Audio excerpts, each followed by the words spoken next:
All right. So there's a lot of ways you can use an IUL. You can use it for a death benefit focus. You can use it for a more of cash value growth focus. So if I have somebody that tells me that they are the breadwinner, let's say Josh is the breadwinner of the family, and him and Nicole have got 8 kids, and if she's disabled. So if something happens to him, like how is she going to survive and take care of the bills and all these babies, right? So in that situation, I probably would lean more towards a death benefit focused policy, but probably 95% or better of the people that come to me from my videos online are looking for a cash growth. They don't care so much about the death benefit. They just care about replacing what they're using for retirement, which is usually some type of a 401k where they're putting money in, and then when they're 65 years old, they're going to retire. So we're trying to sort of duplicate that and beat what the 401k can do for them. So we're going to click explore illustrations right here. Let's see. We're gonna pick on Josh's wife because she's not joining us today, I guess. She's listening. She's just not in the camera. Oh man, you didn't have to. You could have warned me before I picked on her. Now she's gonna slap me. And she said she's not disabled, but yeah. I don't have any kids yet. So we'll put Mrs. No. So Mrs. No is 30 years old, female. She lives in Kentucky. We're looking for indexed universal life. Find available products, and then this is what we've got. We've got Everlast and Pathsetter are really the only two you're going to use. Who can tell me what the Everlast product is used for? More of a death benefit? It is more of a death benefit. So it is also more of an express product. So kind of like your Mutual of Omaha, IULE, or Americo, or Ethos. All those are IULEs. So express. They approve quicker. They approve, usually they approve quicker. They also don't produce as much cash value.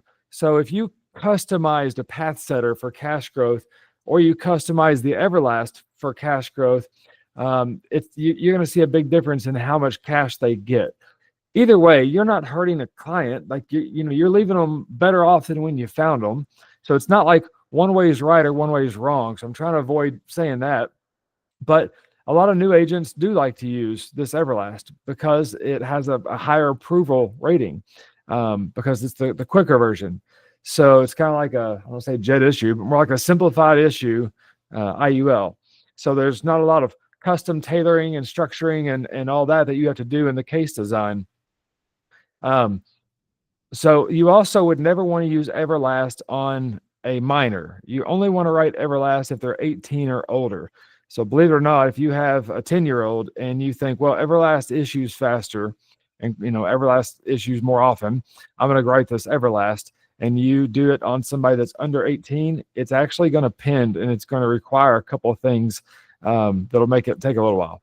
Versus Pathsetter, if it's a juvenile, typically will issue before you get done with the application. Kind of like how Americo does. You're in the middle right in the application, and it pops up and says, client's been approved.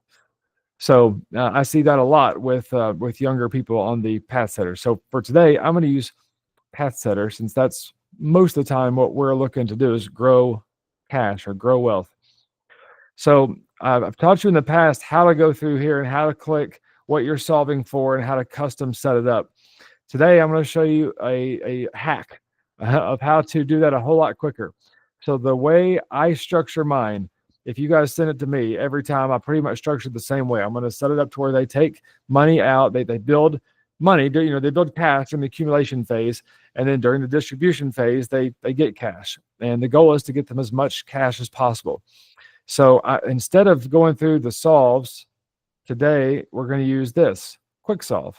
So we're going to click run quick solve. That's it. We're done. All you do now is type in how much you want to put into the policy. So we'll do $1,000 a month. When I do my presentations, I often use $1,000 a month just because it's an even number to show them how it works and how it grows, because these are also flexible premium policies. So like if this 30-year-old young lady, maybe Corona 5.0 or whatever we're on hit, and she couldn't go to work for a few months and money's tight, maybe she can't swing this $1,000. One of the first thing people drop is their life insurance, right? Their house comes first. They got to pay electric and food, just they go into survival mode. And this is something they don't have to have. So they drop this. Well, this is a flexible premium policy, which means they can pay down to probably 20-25% of the modal premium. So if I want to put in $1,000, I have the ability on a month-to-month basis myself to log into their portal and say, I want to lower my payment to like $250 this month. And it'll just draft that $250. And it wouldn't lapse the policy. In fact, it even says in writing that you could pay this amount until, and it'll give you a specific age. And it's usually 15 years, 20 years, something like that. So we have 2 steps so far. I click this button. I type in how much I want to pay. We good there? Thumbs up. Everybody can. Josh, your screen's frozen, but I'm assuming you're giving me a thumbs up.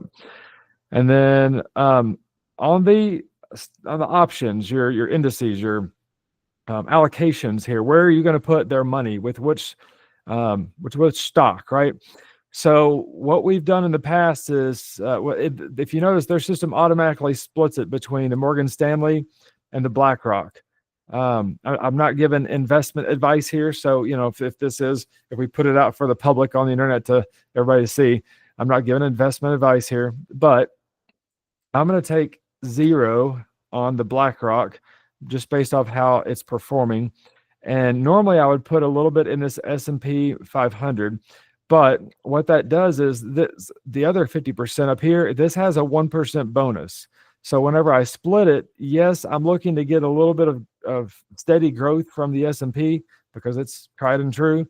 This is a heavy hitter. When it hits big, but the next year, probably going to be a 0. Whereas this one hits, a little bit, but at least it hits. So instead, I'm going to take that money and I'm going to put it all up here. Everybody keeps screaming, we have a recession coming. What this is going to do is on my down years, now I'm going to get a 1% bonus. So this is actually, even though it illustrates at a lower rate than these others, this is actually going to make my distribution, how much money they get in tax-free income. It's going to help them get more money by doing this. So I'll show you why. Let's see. The only other thing I check is this. I always like to show the charge and expense report or the fees. So many people nowadays are, when we post a video about an IUL, they try to bash us with, you better ask about the fees. So I make sure I show everybody the fees because I like to brag about the fees. If you've got a high fee, that's good. That means you're getting a lot of money back if it's set up right. All right. So recap real quick. We check the solve button. That's it. We type in $1,000 right here. That's it. Really, that's all you have to do. And you could just click go. I just like to put all my eggs in this basket for right now. And by the way, this has a NASDAQ and an S&P 500 blend built into this particular allocation. So the Morgan Stanley U.S. equity, 1% bonus, and has NASDAQ and S&P 500 built into it. So by taking it out of this S&P and putting it up here, I kind of just gave myself a bigger bonus, and I'm still being able to use the same stocks. So let's take a look at this. Let's see what we can get.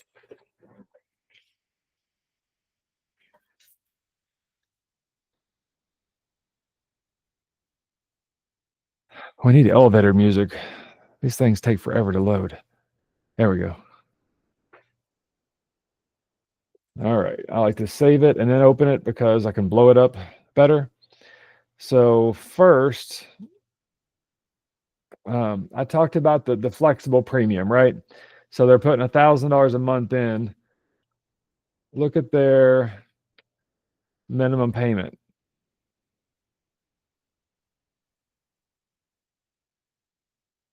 Okay, their minimum payment is $197.37. So that's really good. So what that means is that I could log in on a monthly basis and I could say I want to pay anywhere between $197.37 as the minimum or $1,000 as the max. All right, now doing a quick solve, there's one thing it doesn't do. You know how I normally say if you really want to tweak it the best you can check that box, where you type in how much money you're going to put in and all that. and you check the box that says, show me the true minimum non-mech death benefit.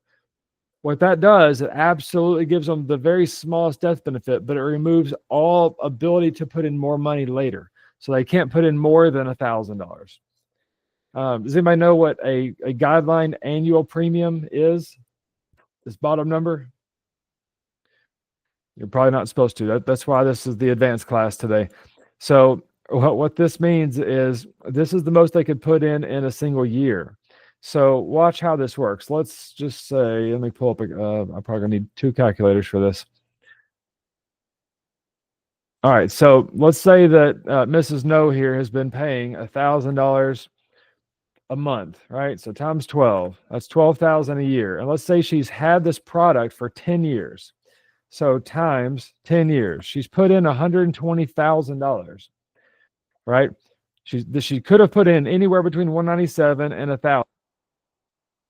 Brenda's getting in here. Let's see. So she's putting in anywhere between 197. Oops, I want my calculators. 197 and $1,000 in this case. So assuming she'd had this policy for 10 years, she's now paid $120,000. So can she put in more money? If she calls me up and says, hey, I just got, something, a big amount of money. She found a bag of cash sitting out on her front porch from a generous neighbor. So can she dump that in? Normally, it depends on how it's set up. If you check that minimum non-mech death benefit, then no, she really can't put in more than that. What the guideline annual tells me is this. I do 23,749.82. All right, that's annual. Now multiply that by the 10 years she's had that policy, and I get $237,000. So now I want to take the difference of these two. Minus 120 is 117,000. So yes, she could take and dump an extra $117,000 into this policy safely without making it if she wanted to. So I call it the catch-up feature. You've seen some of my videos talking about that. There's, like a little Heinz, I think a little picture of like Heinz ketchup like floats in front of my face, and then you hear and it squirts out. So anyway, that's the catch-up feature. Just try to remember that. Questions on this?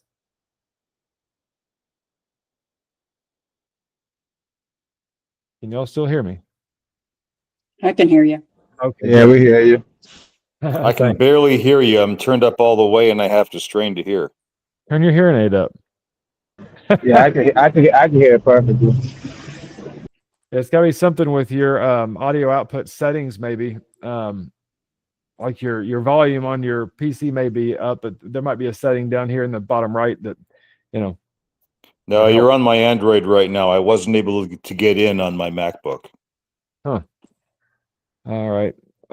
So that's all on that part. What else? Let's see. Quick share. Shannon, I didn't see the front part of this. Did they add money up front to get this started? Nope. They just set it up with $1,000. It's a 30-year-old putting $1,000 a month in, and this is the minimum. It's as far as we got. Okay.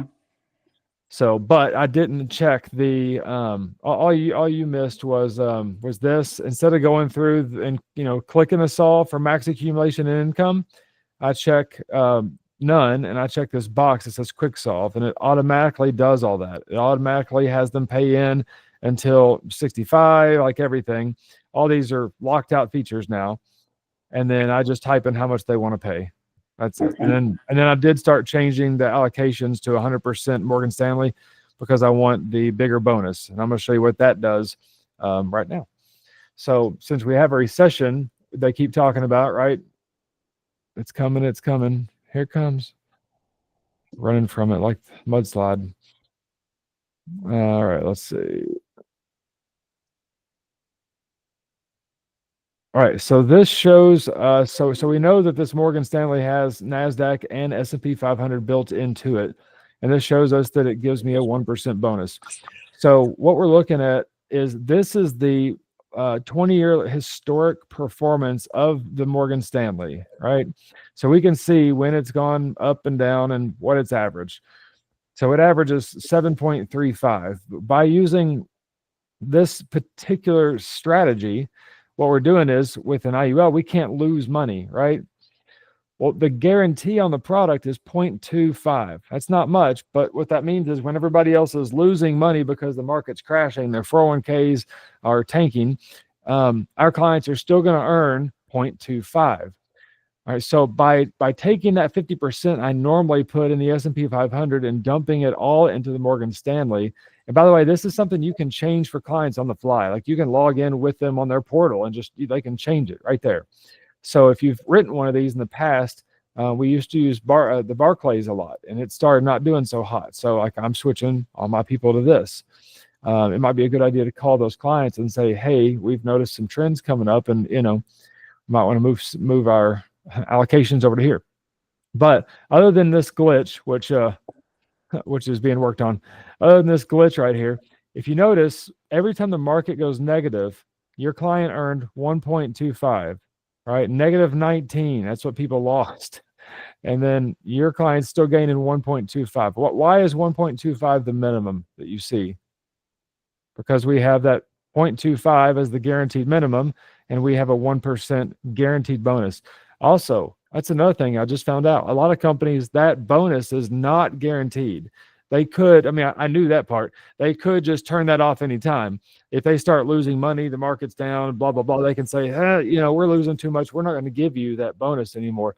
This one is contractually, it's set. You can't change it. This is a guaranteed 1%. So no matter what the market does, is what this is showing me, you get a guaranteed 1%. So that's why an IUL is going to outperform a 401k, because you're getting the same growth in the market, but whenever the market crashes, you can't lose. And then because of this bonus, even when somebody is getting 2.76, you're getting 3.49, and you've got a bonus. Does that make sense? The stockbroker in me has to ask, how are they able to do that? Because they're not directly investing money in the market, because this is not an investment. I love when people online go, this isn't a real investment. And I kind of laugh and play dumb. I'm like, oh yeah, thank God. Because the word investment dictates risk is involved. You could lose even principal, but these are insurance products. So they're protected by 3 tax laws. They can't lose money at all, and there's no taxation whatsoever. So that's why banks do so well, right? Banks take our money and they sell us, I'm going to say a 401k, but an IRA. The banks sell us an IRA, but they're buying life insurance with the money that we deposit in our accounts. God, I wish I did this 40 years ago instead of selling penny stocks. Yes, exactly. All right, so let's see, what else? Anything else here? I don't think so. So what put somebody in there. There you go. What I'm looking at is whenever the main point for me is this. So the averages that these are getting are 10 and 11%. That's the average. That's good. I'm still not telling my client that I'm getting an average of 10 or 11%. I'm still illustrating this at 6 because I like to play it ultra conservative. So if you notice down here, when we get to the tabular details part, I've got 6.1. I actually lowered the number here. We used to run it like 6.2, 6.7, something like that. So it's lower now because of the allocation that we chose. So here's how I would verbalize this to the customer. I would say, all right, Mrs. No, you have a $726,513,000 life insurance policy. First and foremost, this is a life insurance policy. I want to make sure I make that very clear. I don't want to make it sound like I'm misrepresenting this as an investment.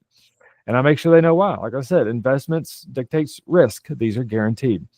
So, and Warren, you ask why. I can do this probably easier if I can draw on this thing. Watch this. Oh, good. I just got to use this screen, I think. So Warren, you're probably going to get this, and these guys in here have probably seen this a million times, so they probably will too. But when I do this with clients, they do not ever get it right. I've had like 1 or 2 clients literally get this right, and if they get this right, I'm like, please come work with me, please, because people don't understand this. So watch this. Let's say the market goes up and I have 100,000. Oh crap! I'm using disappearing ink. That was a trick. All right, and I'm drawing with my mouse. I'm left-handed, so it's not going to look pretty. So the market goes up, and I've got $100,000. Now forget fees and all this other stuff. Just keep it real simple, okay? I lost 50% of my money. So how much do I have now? 50%. Well, right. So how much is that? What's half of 100? 50,000.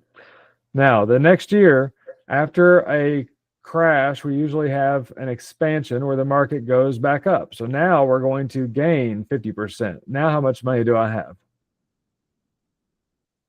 Go ahead, Brenda. I know you know it. 75. 75. So what does everybody say? Whoops, that's not a K. That's a percent sign. Sorry. What does everybody say here? 100,000 usually. 100,000 every time. Isn't that crazy?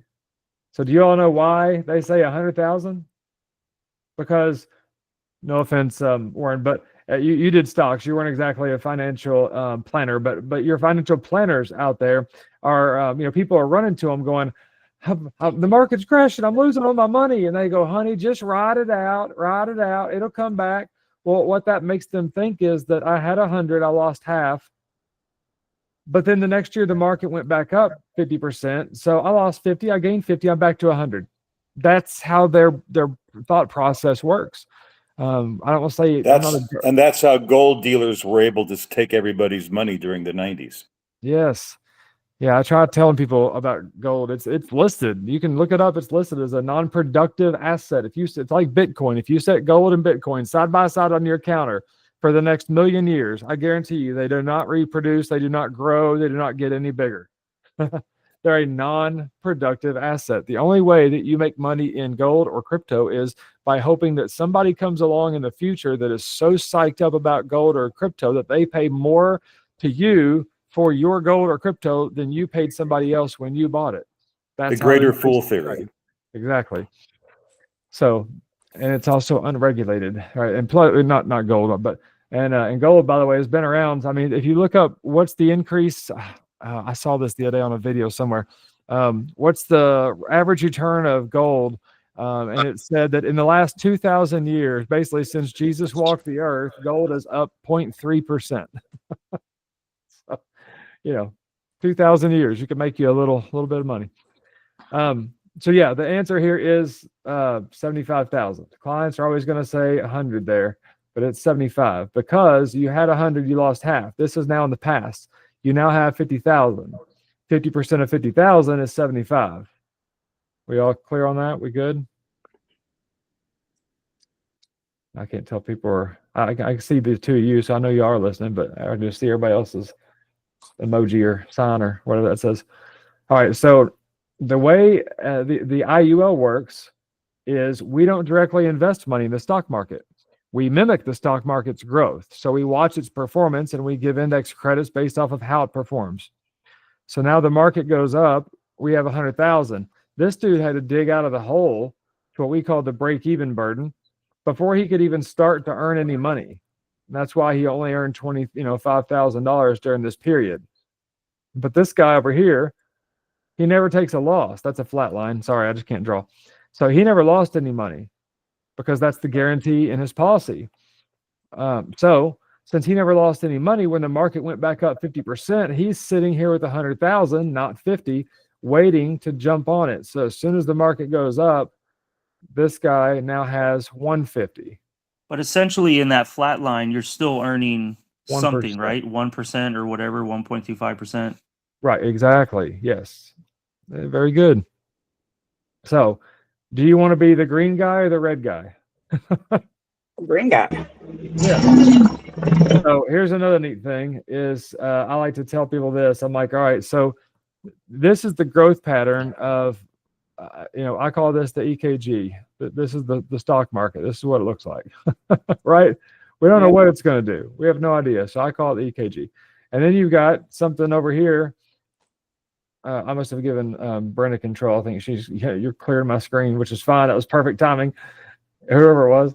But the growth pattern of your IUL, since it can't lose money, looks more like a staircase. It always goes up. It can't go down. That's why they call it a ratchet. Yeah. So let's see. Clear all. Let's see.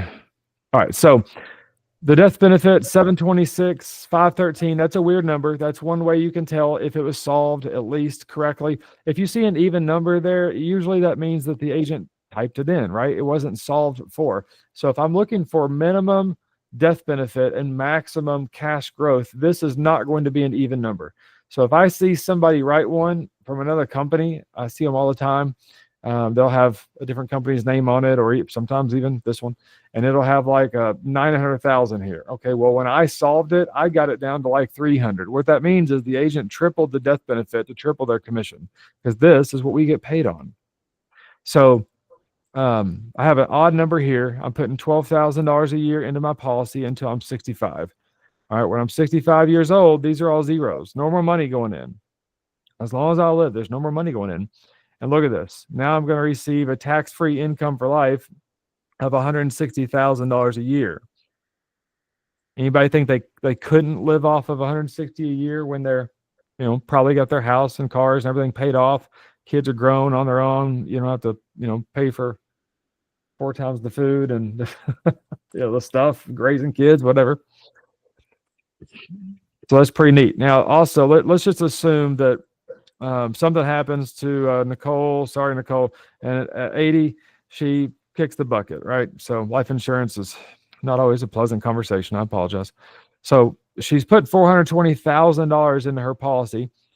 That's funny. Easter's coming up on 420 also. So she's put 420 into her policy. She's been paid out $2.4 million.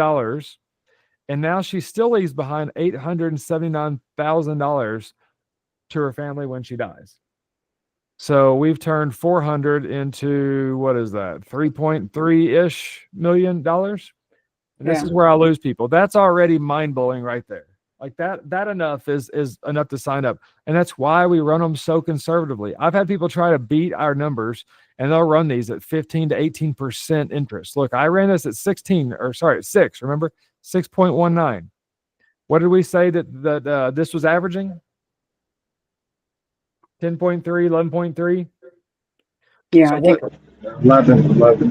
what that means is if this number was, 10.3, 11.3, somewhere up there, that means that this number would pretty much be double.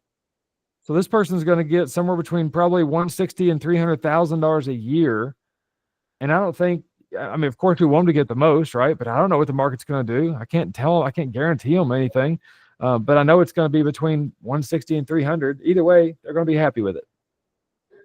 And then, show them the bank. When you're putting money like that in this policy, especially at that age, this is surrender value. This is money you have access to. Technically, surrender value means this is how much you would get if you canceled your policy today.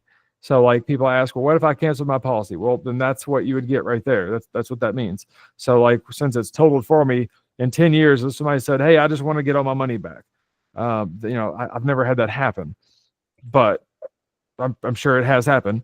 Then, for whatever reason, then they would get back 129,000. Questions on that?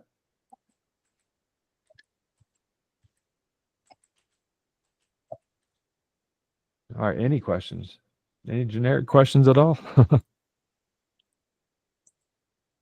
You got like more training with like YouTube or something? Darren, are you trying to say something? Yeah, I was trying to say, I was asking if we could like follow up with this on like you got like YouTube videos on this, because it's a lot to take in, but I just want to study a little more on it. Oh, yeah, I'll have it on. I'll probably post it to our Alpha Team group on Facebook. Are you in there? I don't know how to. Shoot me a text in a minute, and I'll send you a link to get in. Okay, yeah, I'll shoot you a text. All right. Well, that's, I think, pretty much it. Obviously, taking loans out, you can take loans out of this. That's another thing. Sometimes people think that they want to surrender their policy. So that's why I always have them call me when you're ready. Like if you need to take money out, call me. They'll call up the company and go, I need to surrender my policy. And what they mean is they need to take money out, right? They want to borrow 100,000 to go buy something. Surrender means cancel my policy, send me what it's worth, which is this number. But this also shows me how much I could access of cash value. So this is what we call the bank. That's how much you could borrow, right?